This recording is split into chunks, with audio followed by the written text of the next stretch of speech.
Shalom, salam sejahtera. Senang bisa kembali lagi bersama dengan saya dalam renungan hari ini. Mari kita berdoa sebelum membaca firman Tuhan. Ya Tuhan, kami mau membaca dan merenungkan firman-Mu. Kami memohon pertolongan Allah Roh Kudus, berikan kami hikmat dan pengertian, sehingga kami dapat memahami firman-Mu dengan baik. Di dalam nama Tuhan Yesus kami berdoa. Amin. Efesus pasal 6 ayat 12. Karena perjuangan kita bukanlah melawan darah dan daging, tetapi melawan pemerintah-pemerintah, melawan penguasa-penguasa, melawan penghulu-penghulu dunia yang gelap ini, melawan roh-roh jahat di udara. Demikianlah firman Tuhan. Tema kita, merdeka dari kuasa kegelapan. Merdeka dari kuasa kegelapan. Seseorang bisa berada dalam ikatan setan atau kuasa kegelapan, baik secara sadar ataupun tidak. Contohnya dengan terlibat dalam dunia okultisme atau hal-hal supranatural seperti perdukunan dan sihir. Ikatan kuasa kegelapan terjadi saat seseorang dikuasai atau ditekan oleh kuasa gelap atau juga hidup dalam pemberontakan kepada Tuhan.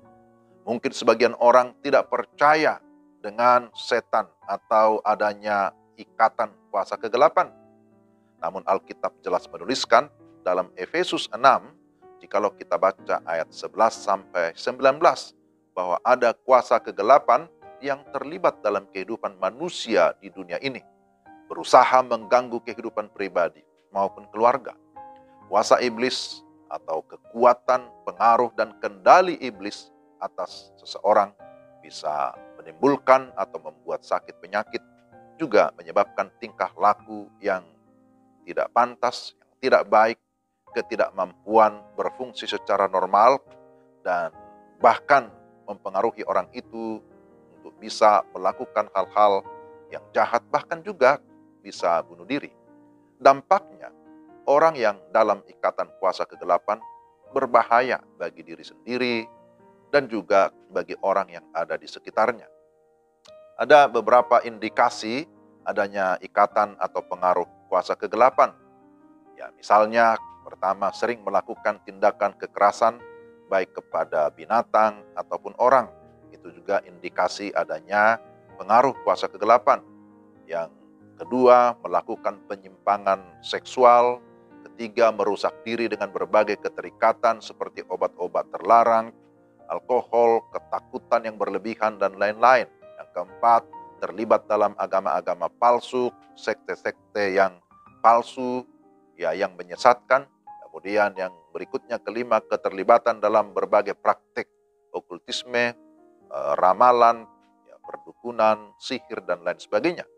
Yang keenam, mengalami tekanan mental yang berlebihan, seperti kecemasan, rasa marah, emosional yang tidak terkendali, disorientasi, dan lain-lain.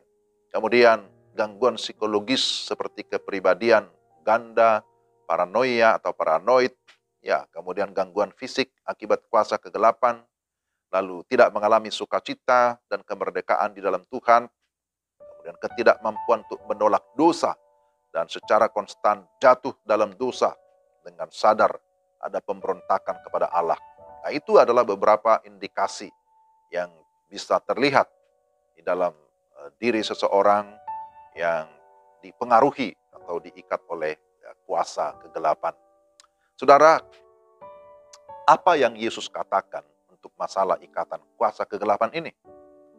Di dalam firman Tuhan, Lukas 4 ayat 18 sampai 19, Roh Tuhan ada padaku, oleh sebab Ia telah mengurapi aku untuk menyampaikan kabar baik kepada orang-orang miskin, dan Ia telah mengutus aku untuk memberitakan pembebasan kepada orang-orang tawanan dan penglihatan bagi orang-orang buta, untuk membebaskan orang-orang yang tertindas, untuk memberitakan tahun rahmat Tuhan telah datang.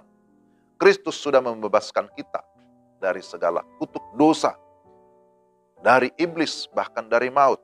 Namun, saudara tetap waspada, tetap hati-hati, sebab sekalipun seseorang sudah di dalam Kristus, tapi masih bisa diganggu oleh kuasa kegelapan. Ya, karena itu Dikatakan dalam Efesus 6 ayat 11, kenakanlah seluruh perlengkapan senjata Allah, supaya kamu dapat bertahan melawan tipu muslihat iblis. Untuk bisa mengalami kelepasan, kita perlu datang kepada Allah, mengaku dosa agar kita diampuni dan disucikan.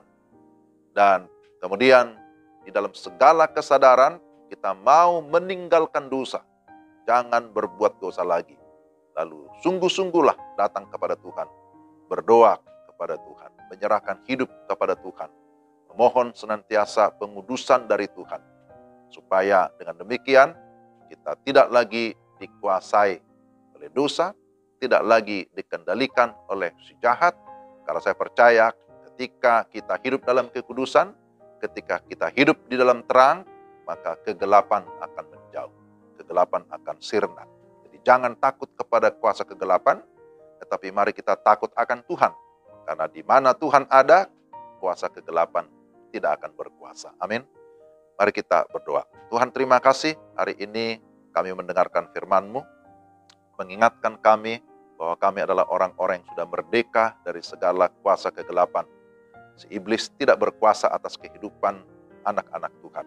Karena itulah kami berdoa, memohon pimpinan Roh Kudus, sehingga kami tetap melakukan apa yang baik, apa yang benar, yang berkenan kepada Tuhan, bahwa kami harus terus mencerminkan karakter, mencerminkan sikap atau sifat daripada Tuhan yang kami kenal di dalam Kristus Yesus. Mampukan kami, ya Tuhan, untuk terus dapat menjalani hidup ini, dan tolong kami supaya dimanapun kami berada, tetap kami menyuarakan kebenaran bahwa kami adalah orang-orang yang sudah merdeka dari segala kuasa-kuasa kegelapan. Dalam nama Tuhan Yesus kami berdoa. Amin. Demikian renungan kita hari ini. Tuhan memberkati Bapak, Ibu, dan saudara sekalian. Salam.